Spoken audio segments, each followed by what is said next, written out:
Inilipat na ng Department of Transportation ang 75 million pesos na pondo ng pamahalang lungsod ng General Trias para sa konstruksyon ng mga karagdagang pasilidad sa resettlement site ng Light Rail Transit Authority o LRTA sa Barangay Santiago. Napakikinabangan ng mga residenteng apektado ng LRT1 Cavite Extension Project Package 2. Si Bernard Ferrer sa detalye.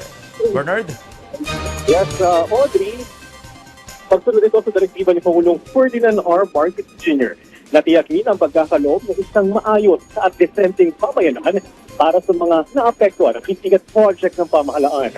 Ayon kay DOTR Secretary Giovanni Lopez, may kinabang ang mga inilipat na pamilya sa mga itatayong karagdagang pasilidad kung may sapat na basic amenities at dissenting infrastruktura. Tiniyak naman ni General Trias City Mayor John Ferrer na ang pondong nilaan ay gagamitin ng maayos para sa kapakinabangan ng mga pamilyang inilipat sa pamamagitan ng mga programa, proyekto at serbisyong tutugon sa kanilang pangailangan.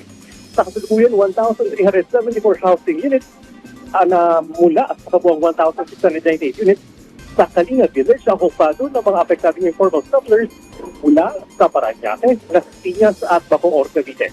Target na maipatayo ngayong taon sa LRTA resettlement site ang mga karagdagang pasilidad sa bilang ang covered basketball court, park at playground, gusaling sang paaralan, water utility system at electrification. Samantala, Audrey, balik operasyon na ang biyahe ng LRT2.